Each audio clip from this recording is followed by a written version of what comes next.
Health insurance policy എടുക്കാൻ ഉദ്ദേശിക്കുന്നുണ്ടോ? നിർബന്ധമായും common ആയ കോസ്റ്റ്ലി ആയ ഈ പറയുന്ന മിസ്റ്റേക്കുകൾ അവോയ്ഡ് ചെയ്യാൻ ശ്രമിക്കുക. ഒന്നാമത്തെ മിസ്റ്റേക്ക് നിങ്ങളുടെ മെഡിക്കൽ ഹിസ്റ്ററി ഹൈഡ് ചെയ്യുക എന്നതാണ്. നിങ്ങളുടെ എക്സിസ്റ്റിംഗ് മെഡിക്കൽ കണ്ടീഷൻസ് ഇൻഷുറൻസ് കമ്പനിക്ക് കൃത്യമായി റിപ്പോർട്ട് ചെയ്യുക എന്നത് ഒരു അത്യാവശ്യ ഘടകമാണ്. രണ്ടാമതായിട്ട് ഏറ്റവും കുറഞ്ഞ പ്രീമിയം ചൂസ് ചെയ്യുന്നത്. അങ്ങനെ കുറഞ്ഞ പ്രീമിയം ചൂസ് ചെയ്യുന്ന സമയം എന്തെങ്കിലുമൊക്കെ കുറവുകൾ അവിടെ ഉണ്ടാവും. കവറേജ് ആയിരിക്കാം, കുറഞ്ഞ ഹോസ്പിറ്റൽ നെറ്റ്വർക്കുകൾ ആയിരിക്കാം, ഇതൊന്നും അല്ലാതെ ചില ഹിഡൻ ലിമിറ്റുകളും ഉണ്ടായിരിക്കാം. എല്ലായ്പ്പോഴും ബെനിഫിറ്റുകൾ കൃത്യമായി മനസ്സിലാക്കിയതിനു ശേഷം പോളിസി വാങ്ങുക. ഒരിക്കലും പ്രൈസുമായി അത് ബാർഗെയിൻ ചെയ്യാൻ നോക്കുക. മൂന്നാമത്തെ വലിയൊരു മിസ്റ്റേക്കാണ് ഇഗ്നോറിംഗ് വെയിറ്റിംഗ് പീരീഡ്സ്. പല ഡിസീസുകൾക്കും വെയിറ്റിംഗ് പീരീഡ് 2 മുതൽ 4 വർഷം വരെ ഇൻഷുറൻസ് കമ്പനിക്കാർ പറയുന്നുണ്ടാവും.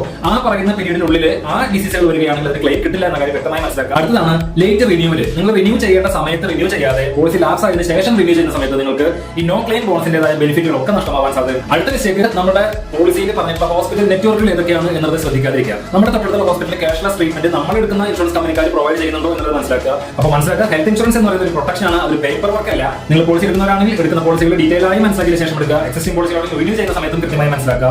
എന്നിട്ട് ആവശ്യമുള്ള ഇൻഷുറൻസ് കമ്പനികളിലേക്ക് പോർട്ട് ചെയ്യാനുള്ള അവസരവും ലഭ്യമാണ്.